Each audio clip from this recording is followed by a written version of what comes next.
Hola jugadores, un nuevo tema con vosotros. Esta vez va a ser el 00.13 y hablaremos del enroque, cuándo se puede efectuar, cómo se realiza, el enroque corto y largo y situación en la que se puede hacer. Así que, sin más dilaciones, empecemos. Hola jugadores, mi nombre es José María Olier. Soy instructor de ajedrez y dirijo la escuela de Dama Blanca. Condiciones para hacerlo. En primer lugar, las piezas que intervienen, que son las dos torres y el rey, deben de estar en sus casillas de origen y no deben de haberse movido.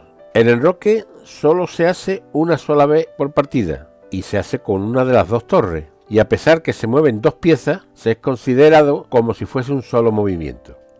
Aquí vemos cómo se realiza el movimiento. El rey daría dos pasos en dirección a la torre, como indica la flecha que va hacia G o hacia C del rey, que son dos casillas, mientras que la torre salta por encima del rey y se coloca junto a él, como también lo indica las flechas que salen de la torre blanca. Cuando esto se lleva a la realidad, el rey se dirige hacia la torre H1 y se coloca en G1, puesto que daría dos pasos. Un paso sería la F y el siguiente paso sería la G. La torre salta por encima del rey y se coloca en F1. Ese sería el enroque corto. Si el enroque se efectuase con las negras, serían los mismos movimientos, pero el rey sería a G8 y la torre se iría a F8.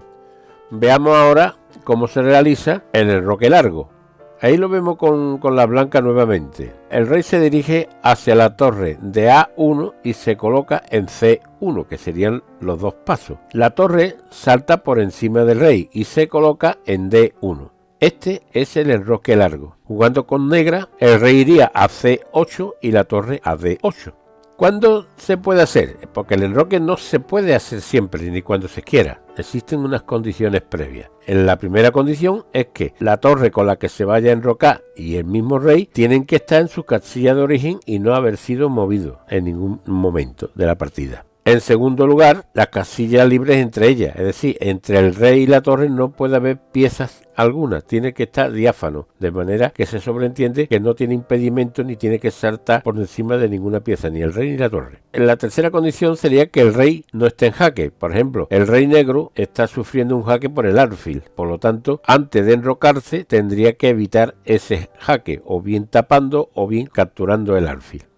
Otra de las condiciones sería que el rey no puede ponerse en jaque. Si el rey negro quisiese hacer el enroque largo, el rey negro tendría que ir a C8 y esa casilla está amenazada por el caballo que está en B6. Por lo tanto, ahí ese enroque no se podría hacer. Y por último, el rey no puede pasar por encima de una casilla amenazada. Es decir, el alfil negro está atacando a D1 y si tuviese que enrocarse con la torre de A1, pues no podría hacerlo porque tendría que pasar por la casilla amenazada por el alfil, es decir, por D1, por lo cual ese enroque no se podría hacer.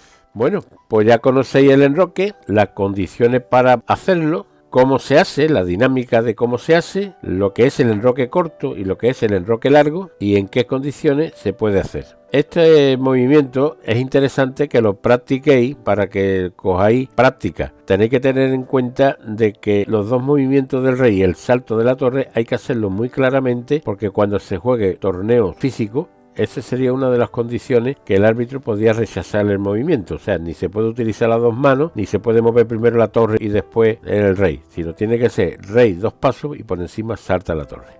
Bueno, jugadores, el próximo tema hablaremos de la anotación de la partida. La anotación de la partida la vamos a hacer en dos partes. La primera parte hablaremos del sistema descriptivo y la segunda hablaremos del sistema algebraico. Así que practiquen y jugadores, a jugar.